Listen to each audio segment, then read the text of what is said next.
So hello and welcome to our YouTube channel. Samajwadi Party के अध्यक्ष अखिलेश यादव ने वक्फ बोर्ड एक्ट संशोधन बिल का विरोध करते हुए भारतीय जनता पार्टी पर निशाना साधा है और इसे ज़मीन बेचने का बहाना बताया है। उन्होंने कहा कि बीजेपी वक्फ बोर्ड में संशोधन के नाम पर ज़मीन को छीनने की कोशिश कर रही है। अखिलेश ने आरोप लगाया कि भाजपा रियल एस्टेट कंपनी की तरह काम कर रही है। सपा अध्यक्ष ने एक्स पर लिखा कि वक्फ बोर्ड का ये सब संशोधन एक बहाना है। रक्षा, रेल, न्यूजीलैंड की तरह ज़मीन बेचना उनका निशाना है। वक्फ बोर्ड की ज़मीनें defence land, rail land, New Zealand के बाद भाजपाइयों की लाभार्थ योजना की श्रृंखला की एक और कड़ी मात्र है। भाजपा क्यों नहीं खुलकर लिख देती? भाजपाई हित में जारी इस बात की लिखकर गारंटी दी जाए कि वक्फ बोर्ड की ज़मीनें बेची नहीं जाएंगी। भाजपा रियल एस्टेट कंपनी की तरह काम कर रही है। उसे अपने नाम में जनता के स्थान पर ज़मीन लिखकर नया नामकरण कर देना चाहिए। भारतीय जनता पार्टी हैशटैग नहीं चाहिए भाजपा।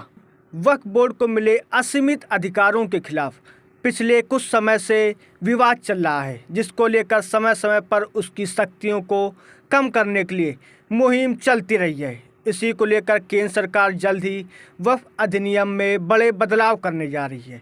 सरकार इसके लिए संसद में विधेयक लेकर आ सकती है, जिसके तहत कई बड़े बदलाव देखने को मिलेंगे। सरकार वक्फ की शक्तियों को कम कर सकती है।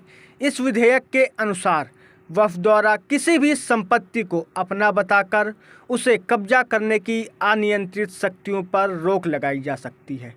वक्फ बोर्ड अगर किसी संपत्ति पर अपना अधिकार बताता है तो उसके खिलाफ हाई कोर्ट या सुप्रीम कोर्ट में मुकदमा नहीं लड़ा जा सकता। सरकार का कहना है कि यह विधेयक गरीब मुसलमानों के लिए है और इससे उन्हें बहुत फ़ायदा होगा। सरकार का यह भी कहना है कि इस विधेयक के जरिए बोर्ड की निरंकुशता में कमी आएगी। इस अधिनियम के तहत वक्फ बोर्ड की तरफ से किसी भी संपत्ति पर दावों की वेरिफिकेशन की जाएगी, जिसमें बोर्ड की विवादित संपत्तियों का वेरिफिकेशन भी किया जाएगा।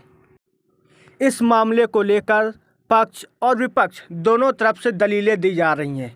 वहीं यह देखना दिलचस्प रहेगा कि सरकार अपने फैसले पर अड़ी रहती है या फिर विपक्षी एकता को देखते हुए अपना फैसला वापस लेगी या फिर इस अधिनियम में कुछ संशोधन करेगी।